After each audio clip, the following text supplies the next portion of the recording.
Okay, we're back for our third try to finish this interview. Sorry, everybody in the audience. I apologize that we keep cutting out on you, but I do want to get back to this because this is a really interesting conversation. What I was going to ask you before we kind of broke up. What if let's see how to phrase this question. How do you, as a leader, sort of admit to your team? How do you admit, say, hey, we've got a culture problem? How do you sort of come out and get them to buy into having higher expectations, doing more with than they've been doing, and turn that around? Well, one thing we would do is after we do a 4.5-day workshop where we bring leaders in, and the thing we always tell them to do whenever you're going to make any kind of change or advancement in your mindset and shift in your mindset, just go back and start doing things differently. Don't talk a lot about it. Don't go back and say, we're going to change the culture around here. We're going to start doing things differently. Just go back and start doing things differently. Start engaging your people more. Start having more. Start setting higher expectations. Start having more positive assumptions and getting rid of those negatives in the workplace. Not all at once, but start kind of systematically implementing those elements those 8 elements that we're talking about. Just start doing things differently, and people will respond. It starts out with that first positive assumptions element. If I start treating people differently, if I'm engaging them more, asking them to do more, trusting them more, communicating with them in a better way, I'll start getting the same thing back from them. There might be a day or two where they go, who changed you? What's going on here? But just start doing things differently and people will respond. The reason I asked that question is I remember I must have been 25 or 27 or 8, whatever. And I remember sitting in the big conference room. It was over full. It was people standing up around, and the boss comes in and he says, "We're going to make changes. We're going to change the way we do things." And there was this sort of tremor of, what does that mean? I mean, people were nervous. Some people were nervous. Some people thought, we've seen this picture. We've seen this before, So there were this wide range of emotions. And it just seemed to me at the time, that's sort of a terrible approach, right? So I'm glad you said that, Bob, because, that makes more sense to me is the way. Yeah, and that's why we always refer to, and Sue's used this phrase a few times too today, is that we refer to changing your mindset. We don't want leaders to look at this as a program or something you implement a step-by-step process. This is a shift in how you look at your organization and the people with whom you work and how you interact with them. So that's the difference in what we would call the flavor of the month. Right. Things that you have on, well, here's what we're going to, like your boss said, we're going to change things around here. I mean, you don't just come in and say, starting today, we're going to start trusting each other more. Starting today, we're going to be more open in our communication. You don't believe that, do they? That will have zero success. They don't believe that. Right. We always say people leave the workshop fired up. I mean, it's not unusual for a 25-year manager to say, oh my gosh, I wish I'd thought this before, because it's geared around changing how you think, and if we can change how you think and how you perceive things, it'll change your behavior. So it all starts with your head. And that's one of the things that we really work with leaders, because it can't be prescribed. It can't be rote. It's got to be authentic, and it's got to be what they really think. And I would say this, that if a leader doesn't value people, I mean, for whatever the issue is in their lifetime, they've they've just had lots of reason for distrust. They've had bad things happen. They've been, whatever's happened to them in their life that's caused that. They are going to have to work overtime to be good, because they can't help what their life experience has taught them, and they're going to act in that behavior. So one of the things we do is we have people that take a look at even what is their own trust orientation, because if I base just, it's not bad or good, it's what my life experience has been. And if I'm a highly trusting person, you know, having positive assumptions about people is pretty easy. If I'm not trusting, I'm going to have to really mentally work on that to be effective. I mean, this is about changing habits, isn't it? Yes. And do you think, I mean, it seems to me like I know that when we were sort of in the middle of our business, at some point, probably 2 or 3 or 4 years in, we decided to sort of make each other accountability partners. Yes. And do you feel like that is that something that people could do so that, I mean, you can be held accountable to making these small changes that you're trying to work, because it's work, right? And it's conscious, and you got to think before you speak. You got to think before you send that nasty email.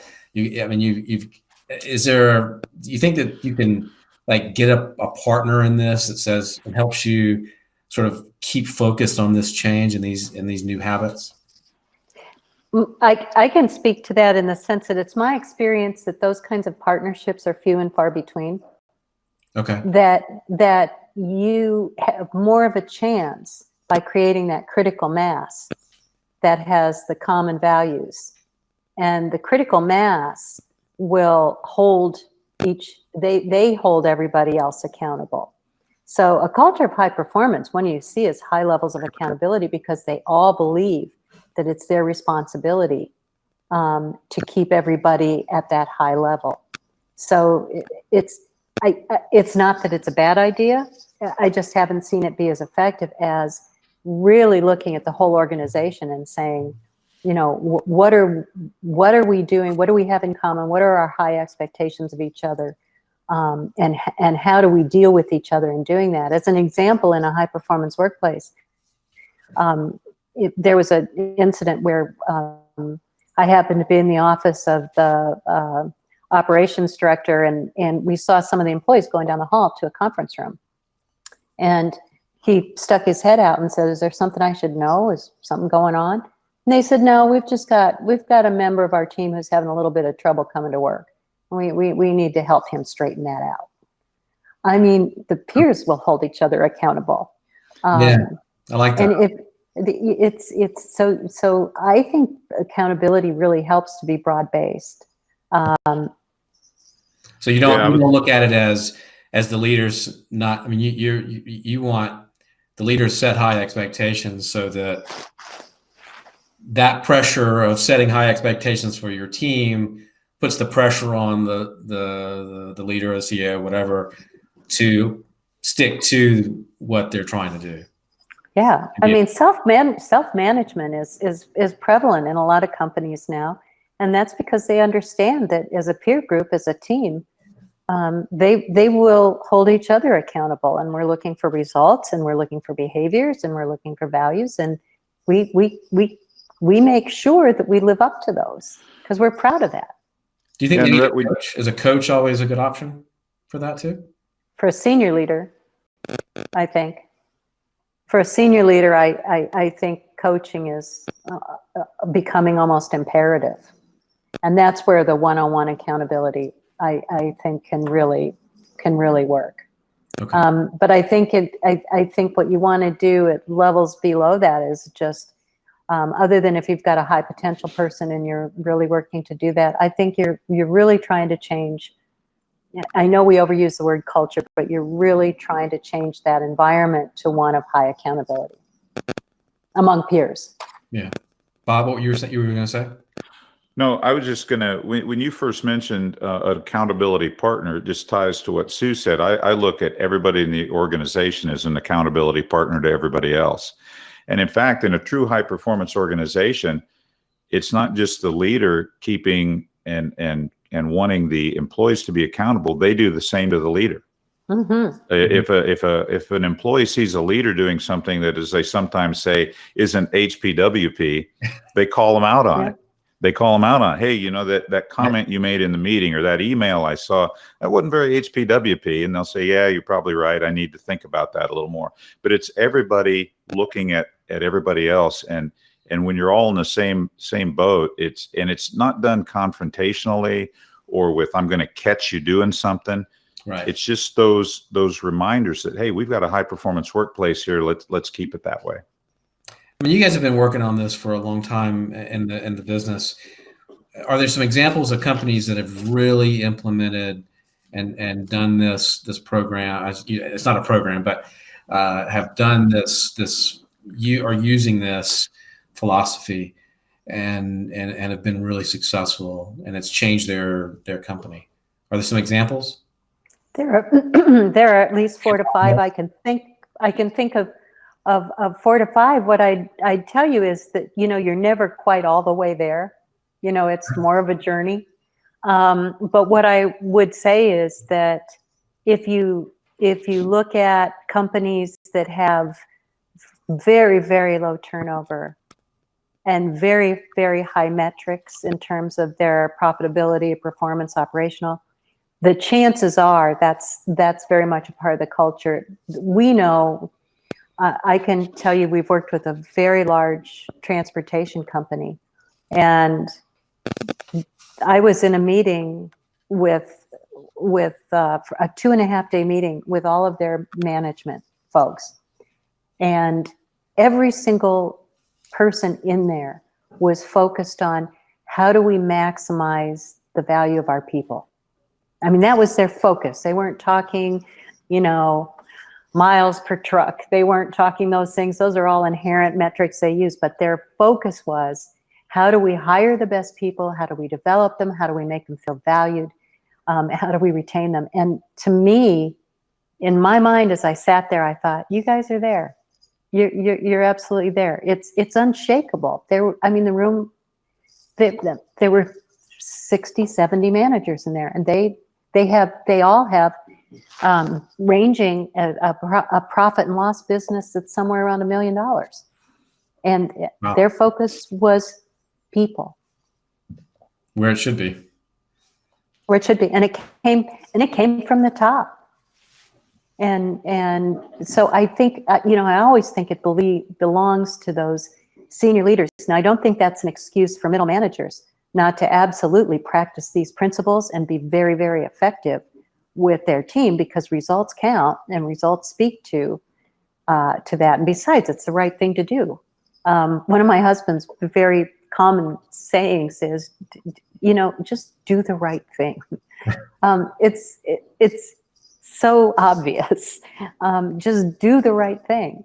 And so when we have people that are doing the right thing, that's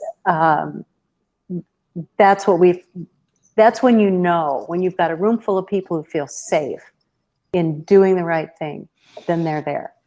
Yeah. What's the, I'm going to try to get back to some questions. We had a couple, since we've had 3 different broadcasts, essentially, I'm just checking social media now. We had a couple other questions. I want to get to those in a second as I scan. I am listening, but I'm trying to look at questions here. Mm-hmm. What's the best advice that you've ever gotten? Do the right thing. Don't be afraid and do the right thing. Mm-hmm. You know, I was thinking back to my childhood and growing up, but you know, more recently, one of the best, it's a piece of advice that goes along with what Sue's saying, but it's also from Sue's husband, and Ken has always said, treat people like a neighbor that you like. And make sure you add those 3 words onto the end, but treat people like a neighbor that you like. And I think that's really a lot of the essence of what it's about. You don't have to be people's best friend at work. You don't have to socialize with them. But just treat them respectfully, decently, listen to them, talk to them, engage with them. Treat everybody that way. And it goes right along with doing the right thing. And and the thing that I would say, and Rhett, what's so cool about this is it doesn't cost a thing. That each of us individually has the ability to view our workforce as people who care, people who want to contribute, or not. And if you believe, let me just take any company where there's silos, which would describe an awful lot of companies where they're working in silos. Right. If you have positive assumptions about the people in that other organization or that other department, if something goes wrong, that positive assumption is going to drive you to go ask what went wrong and how can I help and how can we fix this. If you've got negative assumptions, like, well, they just didn't care, they're not paying attention or whatever, all you end up doing is complaining about them. There's no problem solving. The wall just gets thicker. So to me, the key, and it's free and available, and we all have that capability, is check your assumptions and operate off of positive assumptions. That's great. I like that. One of the questions I'm getting here is remote workers. How do you treat? How do you build a team when your workforce is so spread out? Well, Bob, we could probably answer that because that describes our team. Yeah, we're all remote. We're spread all over the country. We're all remote. Yeah, that's a great question, and it's certainly a changing workforce in the last 5 to 10 years with that respect, and it's only going to change more so that way. Mm-hmm. And I think that makes it even more imperative that leaders continue to develop that mindset of positive assumptions, of trusting people, of having great communication. So yeah, that workplace is different. You know, one thing when I talk to leaders about what they find the challenges are, or what scares them about remote workforces, mm-hmm. are things like, well, how do I know if somebody's working? And how do I know? Open communication, positive assumptions, set high expectations for outcomes. And so, you know, that's the other thing, going back to high expectations. We're looking for outcomes, not that you come in and get your list of tasks done that you have to do today. What do I want you to get done? And then you decide the best way to get there. And so that takes some of that trepidation out of, is that person working remotely doing anything today? Well, are they creating output? Are they doing quality work? Right. Do not, a word to the wise is, do not communicate your lack of trust or your negative assumption they're not working by loading them up with activity. Or checking on them all reporting. The time. Activity reporting is the most non-value added thing people can be doing. Measure results and set high expectations and have positive assumptions. It's not that hard. And the biggest obstacle to people working remotely is a lack of trust coming from whoever the senior manager is. Get over it, because you're going to have to get used to it. I love this. This is one of my pet peeves. I got a question about, do you believe in performance evaluations? Not anymore. I think we believe in performance feedback. And I believe that there are some people that really want that annual thing. And if they do, fine. That's something that they want. But I think it's constant feedback. It's the performance evaluation. That's where I am. We think one of the things that the company that we're working with, a large company, is what they do are development plans. I mean, they're really more focused on, you know, what's your next step and how are we helping you get there? And if there's some gaps in the current one, how do we address that as well? But it's less about, if you're having regular communication, you don't need that one-time annual thing. Yeah, if there's anything that comes up in that annual review that surprises you, then there's a problem. If there's an issue that should be addressed, it should be addressed even if it happens a week before the performance review.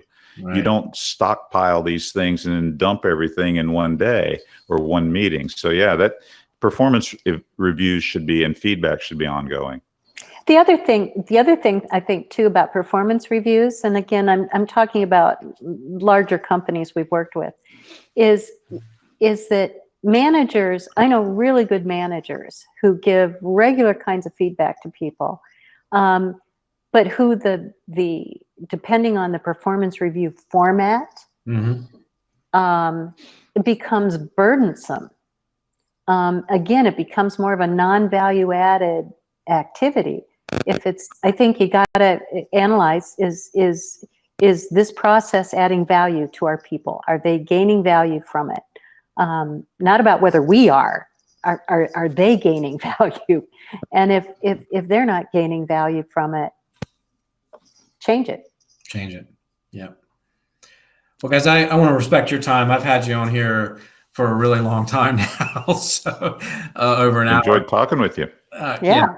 And this has been a lot of fun, and I do appreciate all the engagement today, all the questions, and cooperating while we had to stop and go a couple times. But I do appreciate all your questions. This has been the Power Lunch, a special edition Friday afternoon. Now, if you want to find out our upcoming schedule, please go to the website, powerlunch.live. That is, again, powerlunch.live. Now, also, if you want us to bring the Power Lunch to your conference or event or your meeting, or please do get in touch with us. We'd like to make that happen. It's exciting to do these live broadcasts out in the field and talk to people who are out doing things and doing good things in the world. So anyway, please join us next week. We've got a great lineup that we'll be back on Tuesday at noon Eastern Standard Time. Thanks for joining us. Have a great weekend.